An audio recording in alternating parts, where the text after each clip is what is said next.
Hi viewers, hi friends. இப்போ நான் ஒரு அருமையான முருங்கைக்காய் சம்மந்தியோடு வந்திருக்கேன்.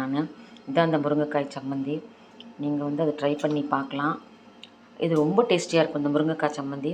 அதில் என்னெல்லாம் வச்சுருக்கேன்னு சொல்கிறேன். எங்கள் வீட்டுக்கு காரத்துக்கு ஏற்ற மாதிரி நான் பண்ணியிருக்கேன். இது இவ்வளோ மிளகா எடுத்திருக்கேன். நீங்கள் உங்கள் வீட்டு இதுக்கு ஏற்ற மாதிரி எடுத்துக்கோங்க. கொஞ்சம் தனியா, முருங்கைக்கீரை. இதில் நான் இதே மாதிரி 2 பவுல் எடுத்தேன். ஸோ இது தேங்காய், கறிவேப்பிலை, புளி, கொஞ்சம் புளி, இது கடுகு, கடலைப்பருப்பு, உளுந்தப்பருப்பு. கடுகு, கடலைப்பருப்பு, உளுந்தப்பருப்பு, கொத்தமல்லி, ஜீரகம், புளி. இந்த 3 ட்ரை இன்க்ரீடியன்ஸும் கறிவேப்பிலையோடு சேர்த்து இந்த ஐட்டம்ஸ் ஃபுல்லாக நீங்கள் அப்படி தனியாக வறுத்துக்கோங்க. இதெல்லாம் ட்ரை இன்க்ரீடியன்ஸோடு சேரும். வறுத்துட்டு அதுக்கப்புறமா நீங்கள் இந்த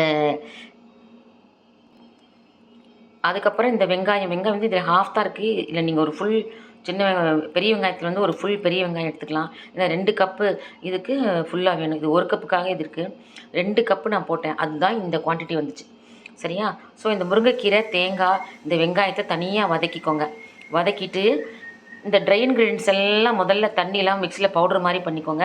அப்புறம் வெங்காயம் இருக்கிறதுனால இந்த முருங்கைக்கீரை இருக்கிற ஈரமும் இந்த வெங்காயத்தோட ஈரமும் உங்களுக்கு இனஃப், அதுவே போகும். இதெல்லாம் அரைச்சதும், ஓரளவுக்கு கோர்ஸாக அரைச்சதும் நீங்கள் இந்த முருங்கைக்கீரை, தேங்காய், வெங்காயம் இதை வச்சு நல்லா அரைச்சிட்டிங்கன்னா இந்த மாதிரி சம்மந்தி மாதிரி நல்லா உருட்டிக்கிட்டு நல்லா வந்துடும். ஆனால் இது பார்த்தீங்கன்னா நீங்கள் சாதத்தில் பிசைஞ்சு சாப்பிட்டிங்கன்னா ஃபஸ்ட் கிளாஸுங்க, அல்டிமேட், சான்ஸே இல்லை. அந்தளவுக்கு டேஸ்டியாக இருக்குது. இது இட்லிக்கும் சாப்பிட்லாம், சப்பாத்திக்கு சாப்பிட்லாம், வெறும் ரைஸில் மிக்ஸ் பண்ணி சாப்பிட்டாலே நல்லது. உங்களுக்கு தெரியும் முருங்கைக்கீரை எவ்வளோ நல்லதுன்னு தெரியும். ஸோ வெறும் ரைஸில் சாப்பிட்டாலே நல்லாயிருக்கு.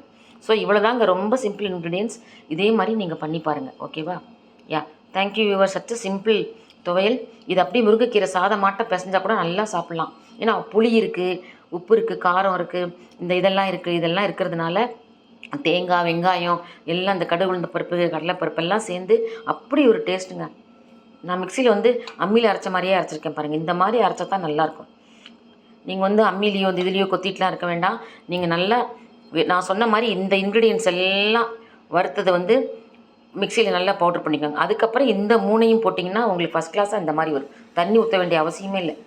இதை தனியாக முதல்ல அரைச்சிட்டு ஒரு இதில் போட்டுக்கோங்க. அதுக்கப்புறம் இதை சேர்த்து அரைங்க, ரொம்ப நல்லா வரும்.